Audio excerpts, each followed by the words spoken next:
Olá, seja bem-vindo ao Pauta 2, programa que te conecta aos principais temas que impactam o nosso país.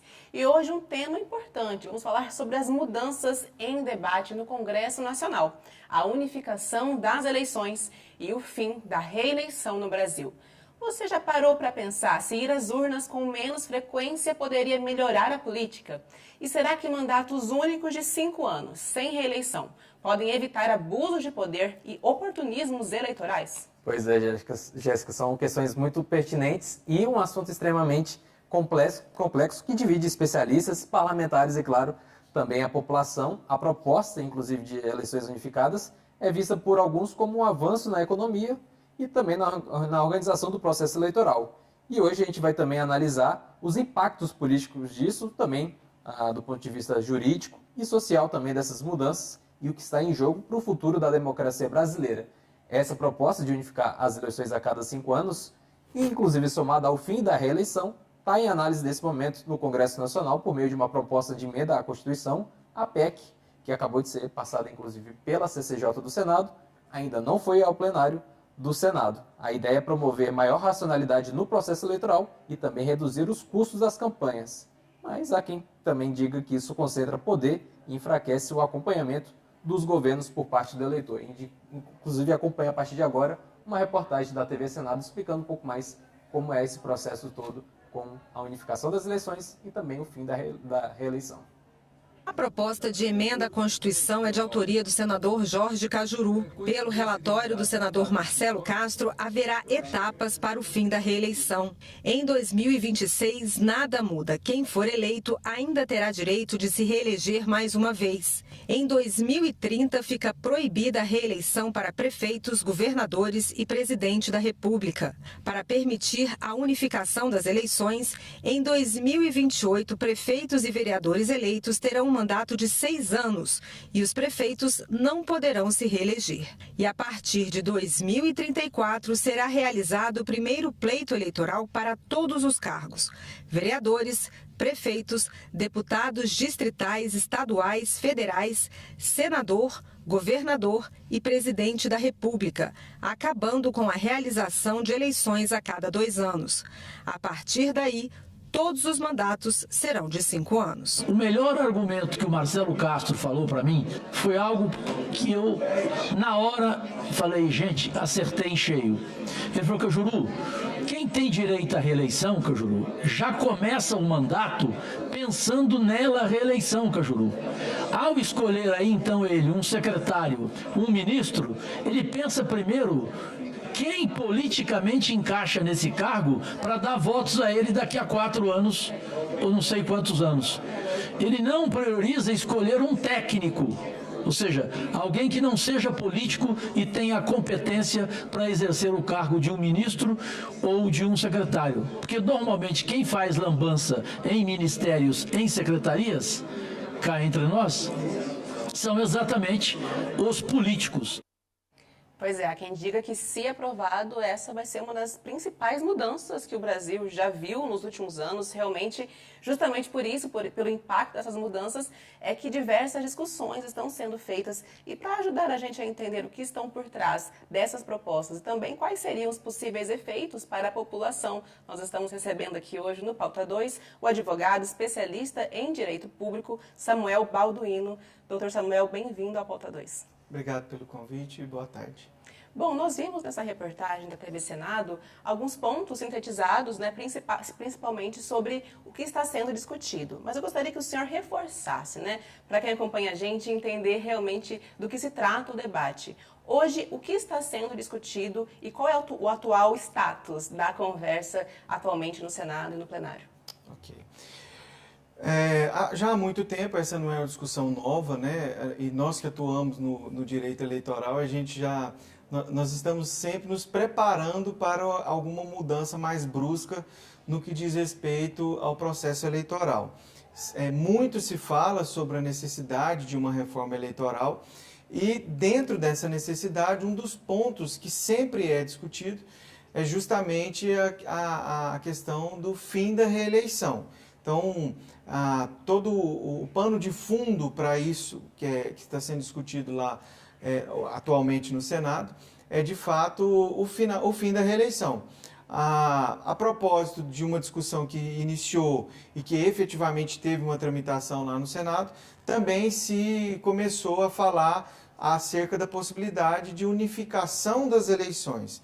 Então, são dois pontos, é importante que se diga isso, são dois pontos que não necessariamente precisam caminhar juntos ou devem caminhar juntos, mas são esses dois pontos que a Comissão de Constituição e Justiça entendeu por bem levar adiante dentro de uma mudança extremamente radical, por assim dizer, para que haja alguma mudança ou alguns problemas, alguns gargalos no processo eleitoral brasileiro sejam efetivamente corrigidos.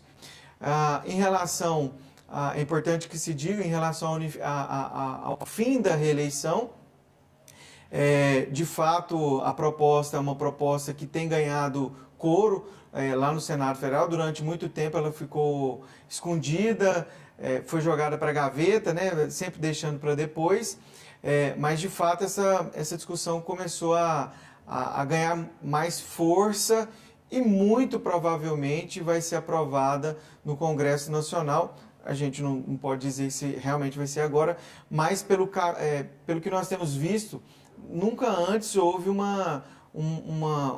acordo, né, vamos dizer assim, de lideranças para que, de fato, essa proposta seja efetivamente votada.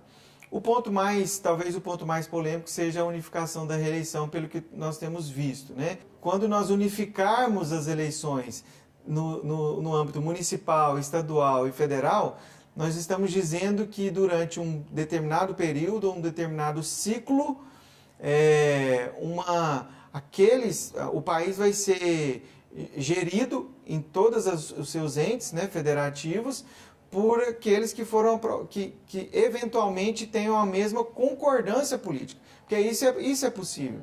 E a gente precisa entender que numa eleição unificada, às vezes aquele grupo, né, aquela ideologia ou grupo político que for o vencedor no âmbito nacional, é muito comum que ele puxe também no âmbito estadual e no âmbito municipal. Então, não ter essa intercalação de eleições pode ser um problema, e essa discussão pode ser que ela tenha que ser mais aprofundada.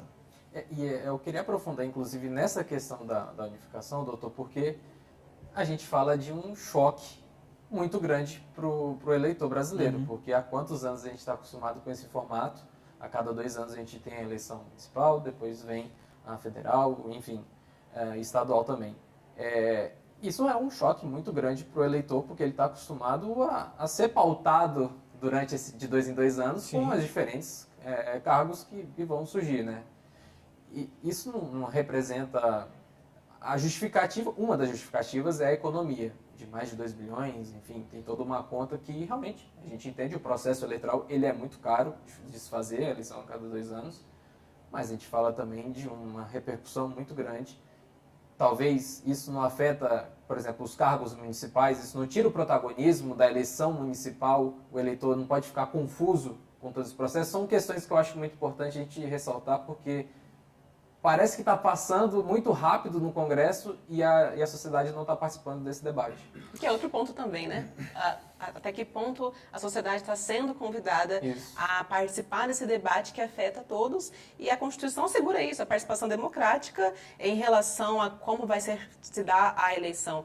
A impressão que eu tenho é que uma pauta tão importante está passando e as pessoas não estão sendo realmente ouvidas para terem a sua opinião também validada nesse processo, doutor. São muitos pontos divergentes. Eu penso que é verdade, acho que a população ainda não foi ouvida suficientemente, o eleitor, né, não foi ouvido suficientemente. Penso que talvez isso possa acontecer de forma mais efetiva na Câmara. Então, quando quando a discussão for para a Câmara, ela iniciou no Senado, então ela necessariamente vai passar ainda pela Câmara. Lá é um campo mais aberto de discussão e os parlamentares ali estão mais próximos da população. Mas isso que você falou é verdade. É um choque muito grande. E aí nós temos que medir o que nós efetivamente queremos.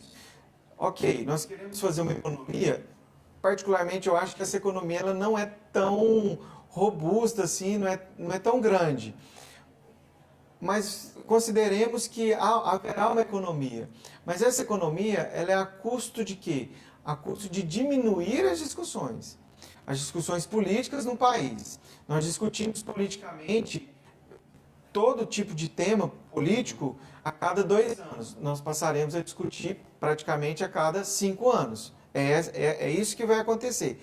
É isso que nós queremos realmente? Será que isso a despeito de nós diminuirmos o custo da eleição, que é questionável se realmente vai diminuir, mas nós queremos também diminuir o processo de discussão político e, consequentemente, eleitoral, porque a nossa participação política aqui no país, ela é basicamente no momento da eleição, a gente sabe disso. Então, nós não tenhamos dúvida de que isso vai diminuir. Então, a gente precisa colocar na balança isso. Pessoalmente, entendo que esse processo de diminuição da discussão ela não é salutar, sobretudo no momento que nós estamos passando. Um exemplo que eu vi recentemente é que nós vamos poder casar as propagandas eleitorais. Então, se eu faço um material de um determinado candidato à presidência da República, eu vou poder fazer junto com o respectivo candidato ao Senado. Será que não é mais interessante que a gente tenha aquele que ganhar no Executivo, ele tem um contraponto ali no Poder Legislativo? Então é isso que nós precisamos discutir. Nós estamos falando sobre redução dos custos da campanha, mas às vezes o custo político disso é muito alto. E quando a gente pensa em termos práticos para os próprios partidos também, o que isso, caso aprovado, né, como que isso muda a forma de organização, de planejamento dentro dos partidos políticos e até mesmo para a própria justiça eleitoral?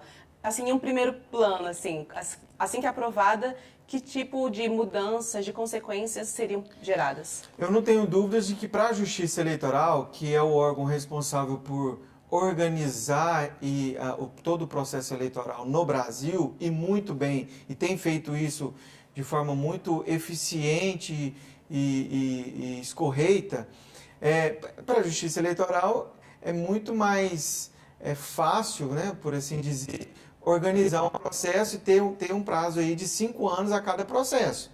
Isso aí eu não tenho dúvida. Para os partidos políticos, aí é um ponto importante que você tocou. A meu ver, e alguns cientistas políticos falam isso, quando você diminui os processos de discussão, você fortalece a permanência do poder. Então, quem está na direção partidária ou quem está nos nichos de poder político-eleitorais existentes, a tendência é que, na medida em que eu diminuo os momentos para discussão, os eventos de discussão, de deliberação, faz com que a permanência de quem está no poder ela seja mais fácil. Então, a meu ver, essa extensão de ciclo com a unificação das eleições pode trazer isso, inclusive, para as instituições partidárias. Aqueles que estão atualmente, vai ser mais fácil e vão continuar, a continuidade do poder vai ser mais visível e aparentemente mais nociva até, né? E um outro ponto da justiça eleitoral, do ponto de vista do que poderia afetar a justiça eleitoral, é no caso de como vai ser a fiscalização, né? Porque a gente está falando de um pleito gigantesco. É uma dificuldade que talvez tem 5 anos para se preparar, mas na hora que chegar ela vai ser difícil de se preparar realmente para isso. Esse é um outro ponto, né? De fato, a fiscalização ela vai se preparar por um tempo maior, mas toda a preparação, toda a fiscalização, ela consegue dividir, por exemplo, e isso que você falou é interessante, ela consegue dividir as mesmas urnas, vamos falar de bem especial, as mesmas urnas, as mesmas pessoas, os mesmos mesários que trabalham numa eleição trabalham na outra. Agora ela vai ter que aumentar essa estrutura para que ela consiga efetivamente dar conta de toda a organização do pleito, né? E até quem está, por exemplo, falando desse assunto com a minha avó, ela já começou a se preocupar como que ela teria ali os pontos para decorar esse tanto de números Sim. correspondentes ali na hora de votar. Eu não sei você, mas a minha família é acostumada a ter a colinha ali na hora de votar. Sem dúvidas. É porque a eleição presidencial, dos deputados, ela já é muito longa, né? São Com 4. certeza. Então, normalmente já se leva, independente de se você é jovem, se você já é mais idoso, é difícil você decorar todos aqueles números. A não ser que você vote só num partido, aí fica tudo mais fácil, mas não é assim. A gente sabe que não é que funciona assim, então realmente é bastante complexo essa questão, porque seriam 7 votações. Sim, 7 votações, Senado, deputados, vereadores, prefeitos, senadores. Inclusive, um ponto que a gente não comentou ainda é a questão do Senado. O Senado, entre os pontos previstos, é um ponto que vai ter bastante mudanças, inclusive a renovação total do Senado, né? Hoje em dia, o atual modelo é primeiro se renova 2/3 e depois de um período termina a renovação. Em termos práticos, doutor, essas mudanças podem oferecer pontos positivos, mandato até ter um momento de transição 2034, né, se for aprovado, vai ter um mandato de quase 10 anos para os senadores, atualmente é 8. Como que o senhor avalia essa questão em relação às mudanças para o Senado de forma específica? Esse é um gargalo, mais um gargalo da proposta interessante, né? Eu vou me fixar mais uma vez na questão que eu tenho falado bastante a respeito da diminuição das discussões, na medida em que eu só vou renovar o Senado todo mundo junto. Essa possibilidade de renovação de 1/3 num pleito e 2/3 no outro pleito aumenta as possibilidades de discussões, de rotatividade de entendimentos, de ideologias. Isso aumenta, a meu ver, é salutar, e acabar com isso pode trazer os problemas políticos que nós ainda não presenciamos ou agravar os que nós já temos. E também a questão da reeleição é interessante, né? Porque eu particularmente concordo com o fim da reeleição. Acho que quando ela existiu, quando ela veio lá em 97, ela já foi muito polêmica. Já foi muito discutida, muito polêmica. E esse assunto continuou. Dizem que foi feita até a toque de caixa, né? Já bem rápida, foi aprovada rapidamente, até um ano antes da eleição, que já estava por vir. Mas a questão, e quando nós, hoje, no atual cenário administrativo brasileiro, de fato, isso é verdade. Aquilo que o senador Cajuru disse é verdade. Se gere, se administra, publicamente falando, pensando na reeleição. E acaba que medidas que todo mundo tem que tomar, todo mundo que é um gestor, seja ele público ou privado, deve tomar medidas pouco populares, não são tomadas pensando na reeleição. Então, de fato, infelizmente, embora o Instituto seja um instituto bastante interessante, no Brasil ele não tem funcionado e tem atrapalhado, a verdade é essa. Agora, tem um ponto que não está na proposta e que não tem sido discutido, é o seguinte: vamos acabar com a reeleição para a pessoa não pensar na sua reeleição, mas é o seguinte: quando um gestor, um prefeito, um governador sai do poder ou está terminando o seu mandato, ele pode se candidatar. Então, será que quando nós terminarmos com a reeleição, nós estamos falando da reeleição para o mesmo cargo? Mas vamos imaginar um governador que termina o seu mandato e ele quer continuar a sua vida política, vai ser candidato ao Senado. É o normal no dia a dia do político nosso, né? Será que ele não vai pensar nessa reeleição para um outro cargo? E às vezes, quando ele não pode se reeleger para o mesmo cargo, aí sim ele vai dar mais importância. Não, eu preciso manter o meu naco de poder, então eu vou me preparar para a reeleição para o outro cargo. Talvez o que nós deveríamos pensar é que aquele político, aquele gestor ou aquele administrador, ele não possa se reeleger, inclusive para outros cargos. Porque aí sim, nós atingiríamos uma finalidade que é essa pretendida com essa proposta que nós temos hoje, né? Então, não estou falando que necessariamente seria o ideal, é uma ponderação, uma reflexão que a gente precisa fazer. Isso seria, no caso, um choque muito grande para os políticos. Imagina, o governador não pode entrar em um outro cargo depois, então ele vai ficar 5 anos afastado ali da vida política para depois tentar voltar em outro cargo, né? Então seria realmente um choque muito grande, a gente pensando na realidade dos políticos, né? E doutor, uma outra questão, trazendo já inclusive a reeleição, até para complementar, inclusive, a questão da PEC, ela foi aprovada pela CCJ, mas ela ainda não foi no plenário, dizem nos bastidores, porque o presidente, Davi Alcolumbre, está insatisfeito com essa questão dos 5 anos do Senado. Ele quer um mandato maior de 10 anos, hoje é de 8, seria de 10 anos. Então é uma questão que ainda também vai ser discutida dentro do Senado antes de chegar à Câmara. E a gente falando de tudo isso, a gente ir trazendo a questão da reeleição para os cargos do Executivo, não é para o Legislativo, não está existindo um movimento ainda maior do que a gente já tem acompanhado, principalmente desde o governo Bolsonaro, mas antes também com o impeachment da Dilma, de um Legislativo cada vez mais forte, tomando realmente o poder do Executivo? Sim, nós temos presenciado isso. Talvez a reprodução mais clara que nós temos dessa circunstância, dessa situação, sejam as emendas impositivas, né? As emendas PIX, enfim, o orçamento secreto, tudo isso está dentro do que nós chamamos de emendas impositivas.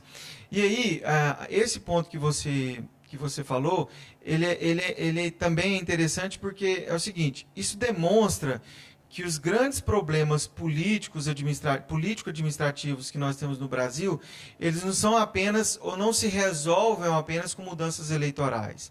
É preciso que haja uma mudança mais profunda administrativamente falando. Por exemplo, qual é o grande... essa semana, o Tesouro Nacional ele divulgou alguns números e a Confederação Nacional dos Municípios replicou esses números. 54% dos municípios brasileiros estão fechando as suas contas, fecharam as suas contas em 2024 no vermelho. E não suportarão, se alguma coisa não acontecer, em 2025. O que puxa esse grande problema? É o aumento do número de funcionários, a folha de pagamento. Funcionários, sobretudo, comissionados. Então, percebam que o nosso grande problema é que, de fato, nós temos uma discussão eleitoral, a reeleição, medidas amargas devem ser tomadas e não são tomadas pensando na reeleição, mas o que nós estamos fazendo, qual é a discussão que nós estamos tendo, levantando, para alterar isso? Alterar as questões administrativas, que não dizem respeito às questões eleitorais. Nós não estamos tendo essa discussão tão ampla. E o segundo ponto, um segundo exemplo, é justamente esse. Quando o Poder Executivo não consegue suprir essas falhas, tomar essas decisões, e ele acaba se omitindo, não posso tomar essa decisão porque é uma decisão amarga, mas aí eu não vou fazer nada, eu vou ficar mais quieto. O Poder Legislativo ocupa esse espaço. E o Poder Legislativo tem ocupado esse espaço realmente num sistema quase que parlamentarista, velado, mas tecnicamente falando, teoricamente falando, mas que na prática, de fato, é o que tem acontecido. Tudo isso eu estou dizendo para chamar a reflexão, para que a gente possa fazer mudanças mais profundas e administrativas.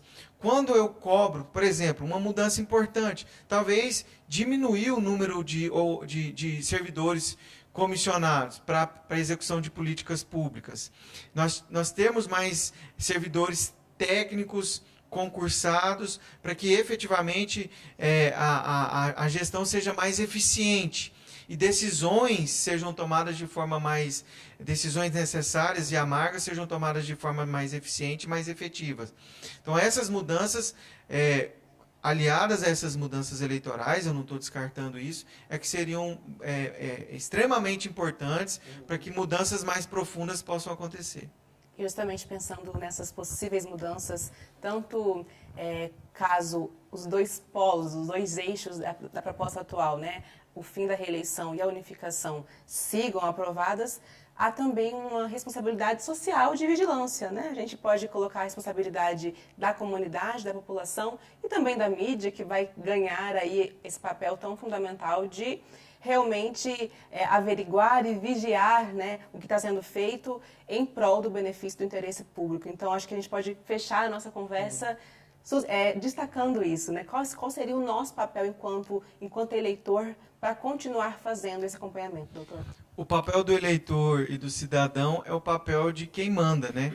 Na verdade, o chefe de todos os políticos, de todos os gestores, que nós chamamos de mandatários, esses mandatários têm um mandante que o constituiu, que o outorgou algum poder.